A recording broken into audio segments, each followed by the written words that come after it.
नमस्कार, जय हिंद, जय भारत, जय हिंदुस्तान। मैं हूं आपके साथ नैना यादव और लेकर हाजिर हूं हमारा खास शो नापाक। आज पाकिस्तान एक बार फिर से हो रहा है बेनकाब। उसकी करतूतें हर बार उसकी पोल खोल देती हैं और एक बार फिर पाकिस्तान ने भारत की तरफ आंख उठाने की कोशिश की। हालांकि इस तरह की जो गीदड़ भभकियां लगातार पाकिस्तान की तरफ से दी जाती रही हैं, वो पहली बार नहीं है, वो दशकों से ऐसा करता रहा है, जिसका भारत पर कोई असर नहीं पड़ता, बल्कि उल्टा पाकिस्तान को ही उसका खामियाजा भुगतना पड़ता है। वहीं बांग्लादेश और पाकिस्तान एक नया गठजोड़ बनाने की कोशिश कर रहे हैं और नए रिश्तों के साथ में दोनों देश खड़े होना चाहते हैं। पाकिस्तान एक बार फिर भारत को लेकर बेतुके और बेबुनियाद आरोपों पर उतर आया है और पाकिस्तानी सेना के प्रवक्ता और आईएसपीआर के डायरेक्टर लेफ्टिनेंट जनरल अहमद शरीफ चौधरी ने भारत पर गंभीर आरोप लगाए। साथ ही भारत को फिर से पाकिस्तान गीदड़ भभकी देता हुआ नजर आता है। पाक सेना के उच्च अधिकारी हाल ही में सैन्य मर्यादाओं को ताक पर रखते हुए भारत को खुलेआम धमकी दे रहे हैं, जबकि पाकिस्तान ये भूल गया कि ऑपरेशन सिंदूर की चोट कितनी गहरी और सटीक थी। पूरा मामला क्या है, देखिए रिपोर्ट।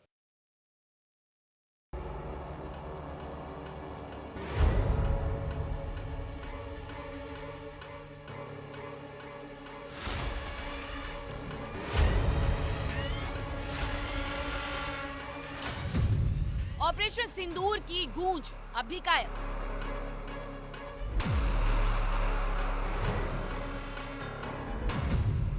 भारत के खिलाफ आईएसपीआर चीफ का जहर। हिंदुस्तान की तगड़ी मार, पाकिस्तान चिल्ला रहा सीमा पार।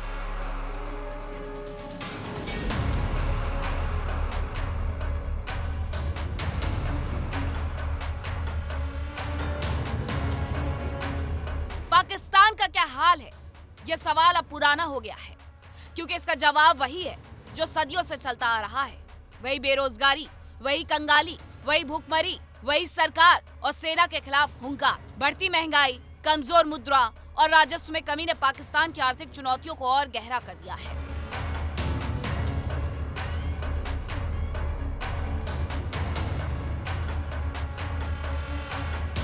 ऐसे में बार बार लिया जा रहा विदेशी कर्ज ये सवाल खड़ा कर रहा है कि क्या कर्ज के सहारे पाकिस्तान की अर्थव्यवस्था लंबे समय तक संभल पाएगी।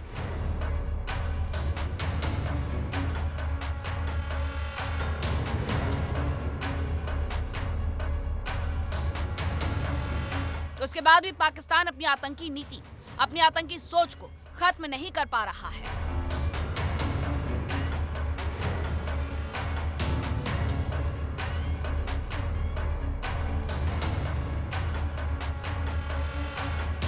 दुनिया भर में भारत के एक्शन की तारीफें हुई और ज्यादातर देश भारत के पक्ष में थे, जबकि पाकिस्तान अलग अलग देशों में जाकर अपने झूठे दावे कर रहा था।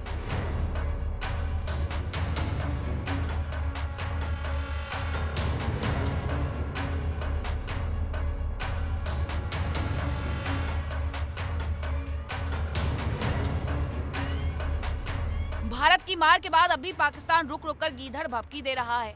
पाकिस्तान की सेना और उसका प्रचार तंत्र आईएसपीआर के डायरेक्टर लेफ्टिनेंट जनरल अहमद शरीफ एक बार फिर भारत के खिलाफ जहर उगलते हुए नजर आया।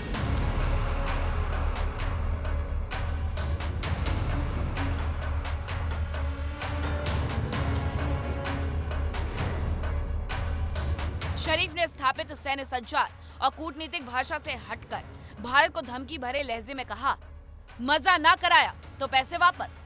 इस बयान को भारत के खिलाफ उकसावे की कोशिश माना जा रहा है, लेकिन पाकिस्तान भूल गया कि उसकी औकात तो भारत ने कुछ महीने पहले ही दिखा दी।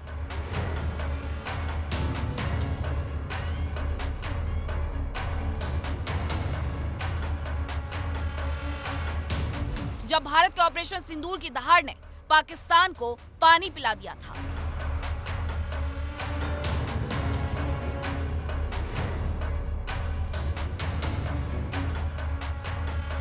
वो जो हिंदुस्तान है उसने तो आपको नहीं तस्लीम करना, उसे तो आपके वजूद से बिल्कुल उसको आपके वजूद को तस्लीम करने को तैयार नहीं है। वो कह रहा है enemy of my enemy is my friend. वो कहता है मैं इस तरह भी आऊंगा, मैं डायरेक्ट भी आऊंगा। तो ये जो आपकी तकदीर है ये मेरे और आपके और हम सब के हाथ में है। और मैं हमेशा कहता हूं और हम कहते हैं कि ये पाकिस्तान जो है एक अल्लाह का तोहफा है। इसमें अल्लाह की बड़ी बरकत है। तो ले आओ जो तुमने करना है। दाएं से आना है, बाएं से आना है, ऊपर से आना है, नीचे से आना है, इकट्ठे आना है, किसी के साथ आना है। एक बार मजा ना करा दिया ना तो पैसे वापस।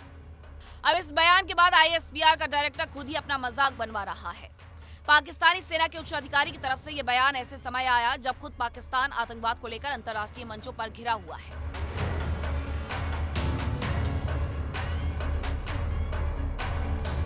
भारत पहले ही कई बार साफ कर चुका है कि आतंकवाद और बातचीत साथ साथ नहीं चल सकते, और पाकिस्तान का हाल ऐसा है कि ना तो वो भारत से युद्ध के मैदान पर आ पाता है और अब तो वो बूंद बूंद के लिए तरस रहा है।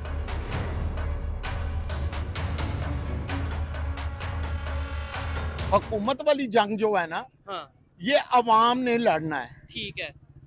तो अवाम अपने हकूक के लिए जी लड़ेगी। लड़ेगी, लड़ रही है या नहीं? नहीं लड़ रही, अभी अच्छा। तक नहीं लड़ रही। क्या वजह है? डर लगता है? वजूहत कुछ तो मुल्की हालात हैं, बॉर्डर पे हमारी पाक फौज जवान जो है, वो लड़ जो रहे। जो पाकिस्तान के ये ऊपर जहारियत करने की कोशिश कर रहे हैं, वो पाक फौज उधर उनके लगी, साथ लड़ रही है। उधर मसरूफ है। हाँ इधर से हुकूमत जो है ना, हाँ। ये नकारा, अच्छा इतनी नकारा ठीक है।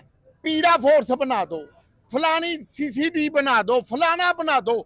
गुर्बत के खात्मे के लिए कुछ फोर्स नहीं बनाए। हुआ। गुर्बत के हाथ में के लिए भी कोई फोर्स बनाए, पकड़े जब बंदा। वो बनाई है अच्छा पीड़ा फोर्स गुर्बत बढ़ाने के लिए की है, नहीं, गुर्बत को कम करने के लिए। ना बढ़ाने के आपको पता है लिए। टमाटर का क्या रेट है अभी इस टाइम पाकिस्तान में? मेरा ख्याल है कि 600 से ऊपर 600, है। 500, 600, 800 भी। हाँ जी, 800 भी है। ठीक है। तो अवाम जो है हाँ वो अब पुराना वक्त आ जाएगा इंशाल्लाह। क्या अगर 2 साल ये हुकूमत और क्या मजीद पुराना रहेगी, वक्त आएगा? वो आएगा प्याज और अचार रोटी के ऊपर होगा। तो प्याज भी कौन सा सस्ता है? तो चलो एक प्याज से गुजारा तो हो जाएगा ना, ठीक है। टमाटर की निस्बतन तो गुजारा हो जाएगा ना। गुजारा हो जाएगा। तो वो ही खाएंगे, चाहे अमीर हो चाहे गरीब हो, अच्छा, वो ही खाएंगे तो गुजारा मेरा करेंगे। सवाल ये है कि गवर्नमेंट का ये कहना है, हमारे लीडरशिप जो हमारे सरबराहान है वो कहते हैं कि इस टाइम हमारी जंग है इंडिया से, अफगानिस्तान से, इस वजह से हम जो है ना अवाम के ऊपर उस तरीके से फोकस या उस तरीके से इन्वेस्टमेंट नहीं कर पा रहे।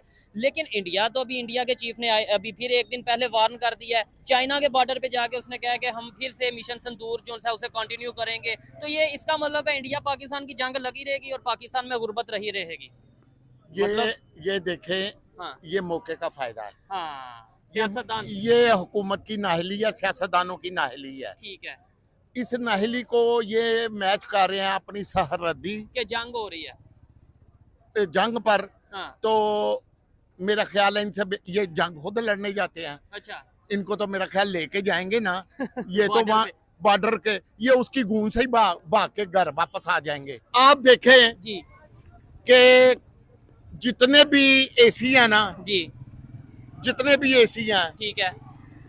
मरियम ने नारा लगाया कि मैं पंजाब को साफ सुथरा करेंगे। करेंगे और जो जखीरा अंदोज है उनके खिलाफ कार्रवाई करेंगे, ये करेंगे। करेंगे, फलान करेंगे। ठीक वो है। सबसे बड़े चोर तो चीनी के ये खुद हैं।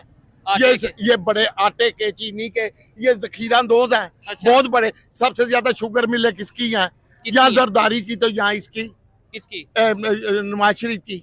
अच्छा हाँ, उसके बाद आता है वो जो था, जो पहले पीटीआई में था, क्या नाम है उसका? जहांगीर तरीन। जहांगीर तरीन। ठीक है। अच्छा मुझे बताएं, ये सारे ग्रुप रले हुए हैं, अंदर से एक और है अवाम को कह रहे हैं और जंग हो अवाम रही को है। बेवकूफ बना रहे हैं कि हम जंग ला रहे हैं महंगाई के खिलाफ, महंगाई के खिलाफ। अच्छा ये कुछ नहीं कर रहे। मुझे बताएं, ये पाकिस्तान का फ्यूचर, छोटे छोटे बच्चे हैं, या अगर इधर कैमरा, इधर जरा मोबाइल को कैमरे को करें, ये छोटे छोटे बच्चे पाकिस्तान का फ्यूचर है, इनके माइंड में इस टाइम क्या चल रहा है कि पाकिस्तान में क्या माहौल इनके है? माइंड में ये है, ये घर से कमाई के लिए आए हैं, अच्छा। रोटी के लिए आए हैं कि हमारे घर में फाके हैं, अच्छा हमारे घर में तो ये फाके हैं। इनकी उम्र- इतनी महंगाई है, बिजली का बिल देना है, मकान का किराया देना है, ठीक है। रोटी भी खानी है। अम्मी बीमार है, अब्बा बीमार है, दादा बीमार है, नानी बीमार है, उसके लिए दवाई लेके जानी है। ये वैसे ये इस फिक्र में है। अच्छा। इस फिक्र में इधर रुल रहे हैं मार्केट में। ठीक है। और वैसे क्या करे ये बेचारे? एज में इनकी जिम्मेदारी है, इनका क्या बनता है? स्कूल जाना या मार्केट में आके ये इनकी उम्र है पढ़ने स्कूल जाने की, पढ़ने की, या कोई हुनर सीखने की। स्किल सीखने की। ठीक है, लेकिन कौन सा कानून, हाँ कौन सा कानून, कौन सी हुकूमत? ठीक है। छोड़े, ये सब ड्रामे हैं, ठीक है। ड्रामे हैं। ये आए हैं हाँ अब जंग जब शुरू होगी इनके जहाज देखना कब कहाँ जाते हैं। हर बार भारत के सामने घुटनों पर आने के बाद वो दुनिया में नया राग गाना शुरू कर देता है। मई 2025 में हुए पहलगाम हमले के बाद भारत ने ऑपरेशन सिंदूर के तहत पाकिस्तान और पाकिस्तान के कब्जे वाले कश्मीर में आतंकी बुनियादी ढांचे को निशाना बनाया। ऑपरेशन सिंदूर के जवाब से पाकिस्तान अब तक नहीं उठ पाया।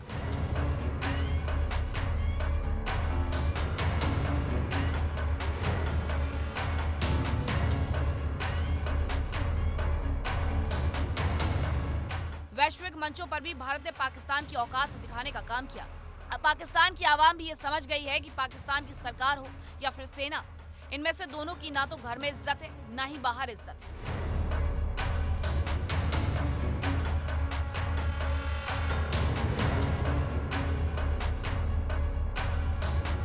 कंपैरिजन करना है कि शहबाज शरीफ और नरेंद्र मोदी का। और आपने ये एक बात की जो कि मैं बड़ा इससे इम्प्रेसिव हुआ कि आपने बोला कि जो बाहर के मुल्कों में जो हमें रिस्पेक्ट मिलती है वो क्या है। तो इसमें एक ना मेजर चीज़ जो है वो एक्सप्लेन करने की मेरे ख्याल में ज़रूरत नहीं है। एवरीवन नोज़ दैट के रिस्पेक्ट क्या होती है और रिस्पेक्ट कैसे मिलती है।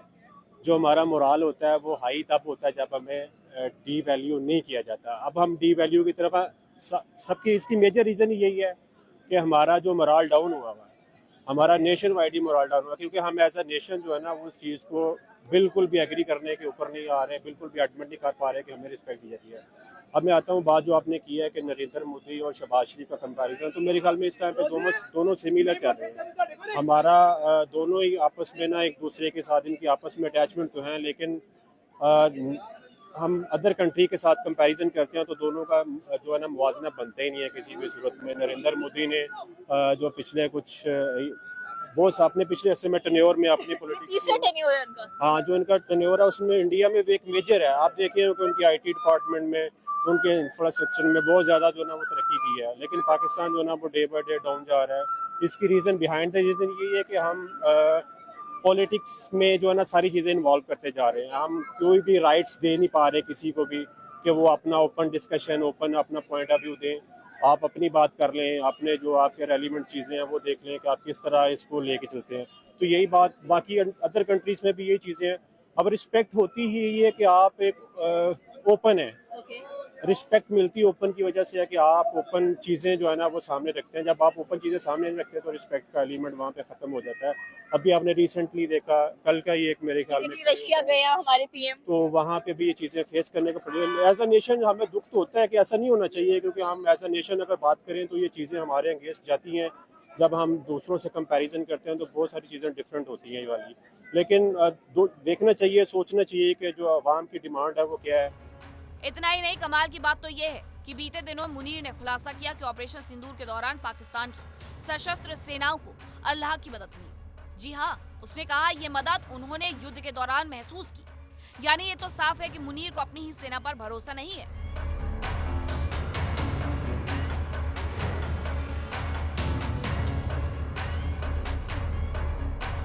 जबकि पाकिस्तान अपने रक्षा बजट पर करोड़ों रुपए लुटाने का दावा करता है, लेकिन असलियत बिल्कुल अलग है। इस तरह के बयान पाकिस्तान की घरेलू नाकामियों और आंतरिक अस्थिरता से ध्यान भटकाने की कोशिश है।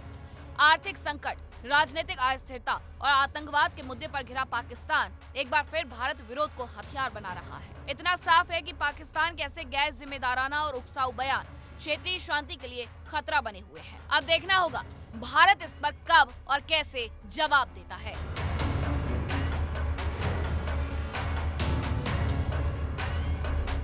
Bureau report, India daily.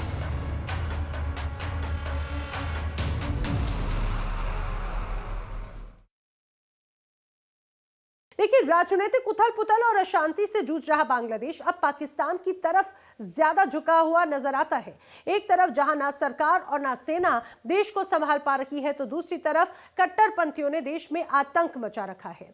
देश के अंदर चल रहे आंतरिक असंतोष के बीच बांग्लादेश अब पाकिस्तान के साथ में अपनी नजदीकियां बढ़ा रहा है। पाकिस्तान के fighter jet JF-17 thunder fighter jet को खरीदने में रुचि दिखा रहा है। जी हां, ये पूरा मामला क्या है, विस्तार से समझिए इस पूरी रिपोर्ट में। बांग्लादेश पाकिस्तान का नया सैन्य गठजोड़।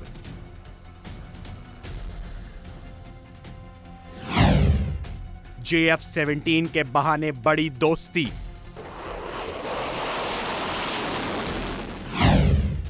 ढाका से इस्लामाबाद तक डिफेंस डील की आहट।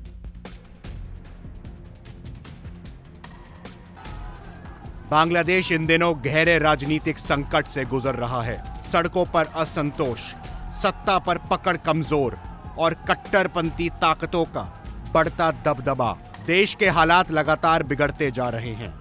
इन हालातों के बीच बांग्लादेश की विदेश और रक्षा नीति में भी बड़ा बदलाव नजर आने लगा है।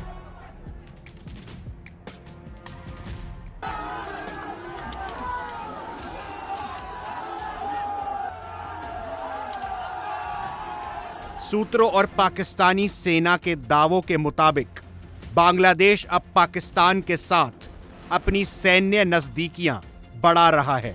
पाकिस्तान का दावा है कि बांग्लादेश ने उसके लड़ाकू विमान JF-17 थंडर को खरीदने में रुचि दिखाई है।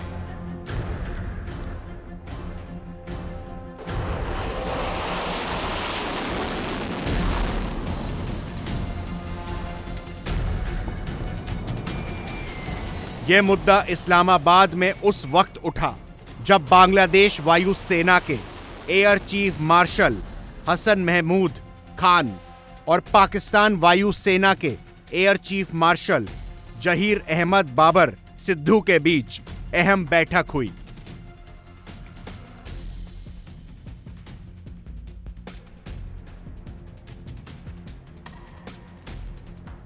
पाकिस्तान की मीडिया विंग ISPR ने बयान जारी कर कहा कि बैठक में परिचालन सहयोग, प्रशिक्षण, क्षमता निर्माण और एयर स्पेस प्रगति जैसे मुद्दों पर चर्चा हुई।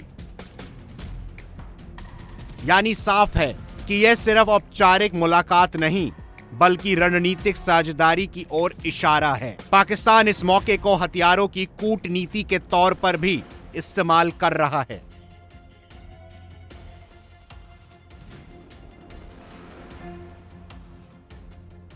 पाकिस्तान अपने नए दोस्त बांग्लादेश को JF-17 थंडर की क्षमता को गिनाने में जुटा हुआ है। लेकिन ऑपरेशन सिंदूर के दौरान भारत ने न सिर्फ अमेरिका F-16 बल्कि JF-17 सहित 9-10 पाकिस्तानी लड़ाकू विमानों को नष्ट कर दिया था।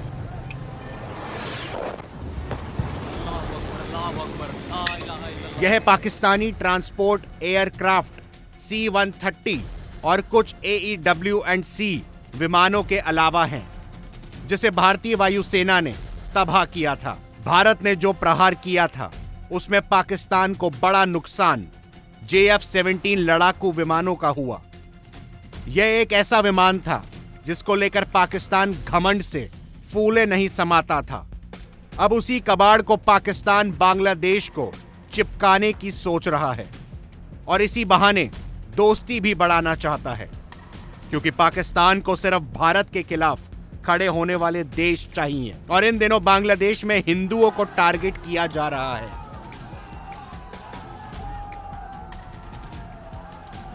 बांग्लादेश का पाकिस्तान की ओर झुकाव उसकी आंतरिक कमजोरी और रणनीतिक भ्रम को भी दिखा रहा है।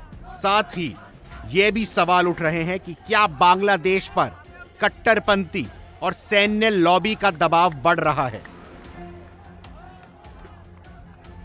पाकिस्तान के अंदर हालात क्या हैं, बांग्लादेश के क्या हाल हैं, ये किसी से छिपे नहीं हैं। अब ऐसे में गड्ढे में गिरते हुए दो देश जिनका वजूद खुद बचाना मुश्किल है, वो अब भारत के खिलाफ एक साथ खड़े होने का सोच रहे हैं।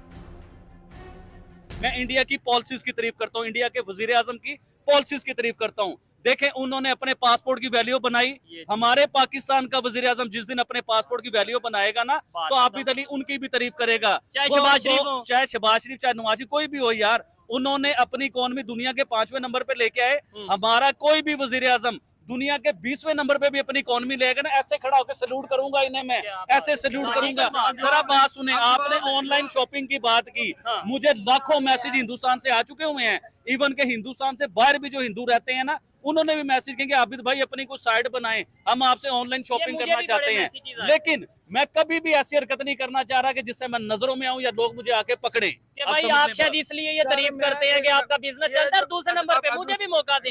ये देखें, आबिद भाई ने बात की है ना, कमेंट बॉक्स में अंदाजा हो जाएगा आपकी जो बातें हैं वो कितनी लोगों को समझ में आई हैं या उन्हें एग्री कर रहे हैं, और आबिद भाई की बातों को कितना एग्री कर रहे हैं, अब आप आगे बताएं। मैं ये बता रहा हूँ, मेरी बात सुने। एक तो इंडिया की इकॉनमी जो है ना वो अच्छी इसलिए है कि वो 32 लाख मरबा किलोमीटर का एरिया है। तकसीम में हमारे साथ जो है ना नाइंसाफी हुई है। हमें 8 लाख का ये पाकिस्तान का एरिया, 1 लाख कश्मीर वो भी वापस ले लिया, और 1 लाख बांग्लादेश ये भी उन्होंने इंटरवीन करके वो हमसे अलग कर दिया। ठीक है, 10 लाख का एरिया था जो हमसे 8 लाख इस वक्त है। अच्छा, मुझे बताएं, इस टाइम क्या पाकिस्तान तमाम तरह की जंगों से आज़ाद हो चुका है या अभी भी किसी किस्म की जंग पाकिस्तान पे मुसल्लत है, खासतौर पे पाकिस्तानी अवाम पे?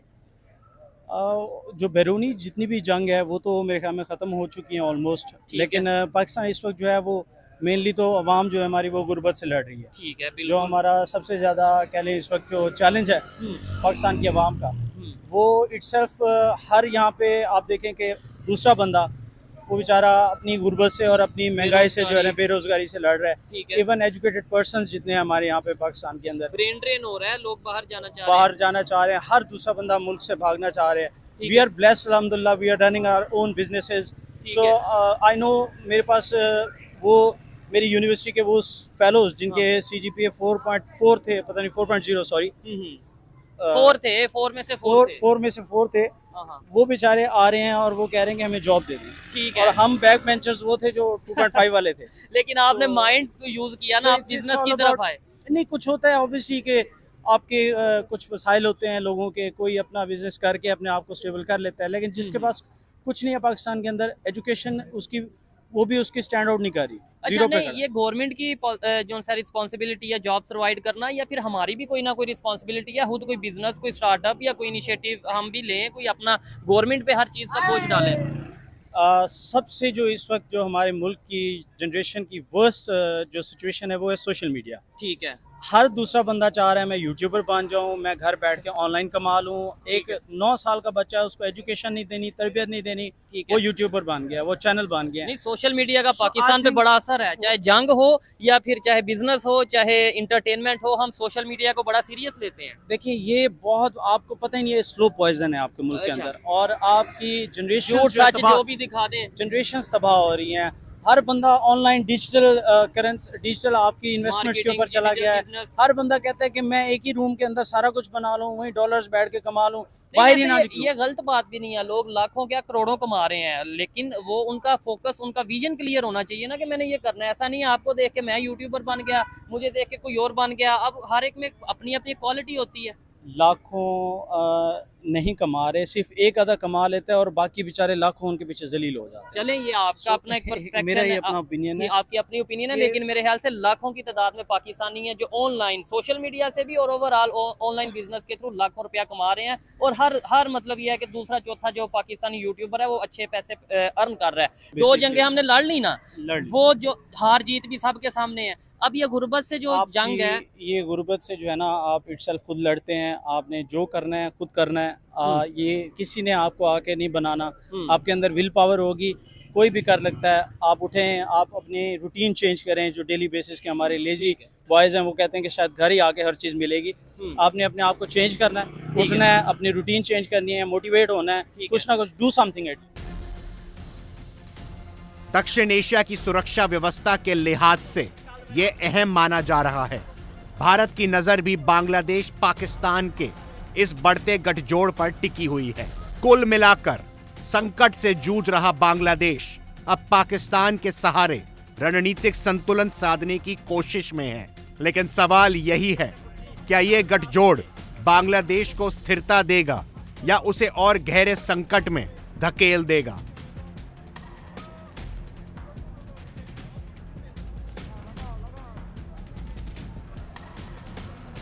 बांग्लादेश पाकिस्तान की बढ़ती नजदीकियां दक्षिण एशिया की सियासत में नया मोड़ है। Bureau report, India daily.